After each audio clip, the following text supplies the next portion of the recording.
म्हणलेलं आहे. बाबांनो, असं म्हणलं जातं की देणाऱ्याने देत जावे, घेणाऱ्याने घेत राहावे, देता देता एक दिवस देणाऱ्याचे हात.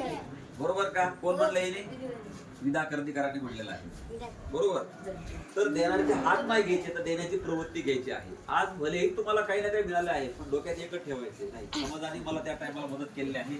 उद्या मी सुद्धा मोठं झाल्यानंतर जेव्हा माझं पोट भरेल, जेव्हा माझं ताट भरलं असेल, तेव्हा त्या ताटातला एक घास मला सुद्धा इतरांसाठी द्यायचा आहे.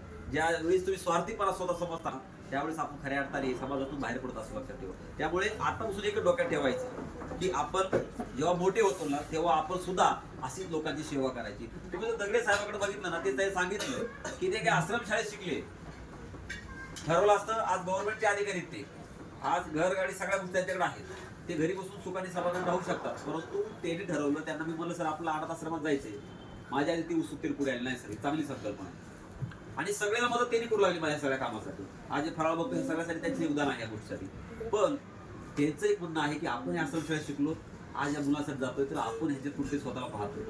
खरं तर मला सुद्धा काय वाटलं, कारण इंग्लिश सर मला सुद्धा 12वी पर्यंत शिक्षण एक अनाथ आश्रमात झालं, कारण दुसरीला असताना आई वारली. आणि मग अनाथ पण काय असतं किंवा ह्या सगळ्या गोष्टी काय असतात तर आम्ही स्वतः भोगलेल्या आहेत. त्यामुळे दगडे साहेब सुद्धा माझ्यापेक्षा, कारण त्यांना आई वडील आज आहे त्यांच्याकडे, फक्त काय त्याच्या गरिबीमुळे ते अनाथ आश्रमात गेले. बरोबर सर.